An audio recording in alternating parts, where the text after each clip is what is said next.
গুমের ব্যাপারে আপনারা জানেন যে আসামি শেখ হাসিনা সহ যে গুমের জন্য আনুষ্ঠানিক যে মামলাটা হয়েছে সেই মামলাতে একজন আসামি গ্রেপ্তার আছেন, যিনি জিয়াউল হাসান।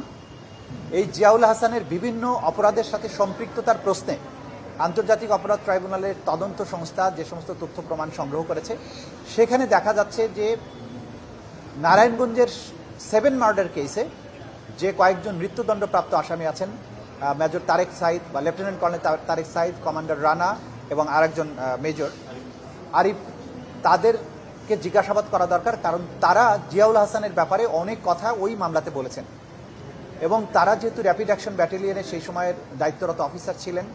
জিয়াউল হাসান সাহেব তখন এডিজি অফিস হিসাবে দায়িত্ব পালন করতেন র্যাবের। জিয়াউল হাসানের বিভিন্ন গুম করার নির্দেশ দেয়া বা বিভিন্ন অপরাধের ব্যাপারে তাদের জানাশোনা আছে। সেই কারণে তদন্ত সংস্থা যে কোনো ব্যক্তিকে জিজ্ঞাসাবাদ করতে পারে তদন্তের প্রয়োজনে। এই যে 3 জন ব্যক্তির ব্যাপারে আমরা বলেছি, তাদেরকেও জিজ্ঞাসাবাদ করা দরকার। কিন্তু যেহেতু তারা অন্য একটা মামলায় মৃত্যুদণ্ড প্রাপ্ত হয়ে হাই সিকিউরিটি প্রিজনে আছেন, তাদের জিজ্ঞাসাবাদ করার জন্য আদালতের অনুমতি প্রয়োজন। এই কারণে আমরা ট্রাইব্যুনালের কাছে দরখাস্ত করেছিলাম।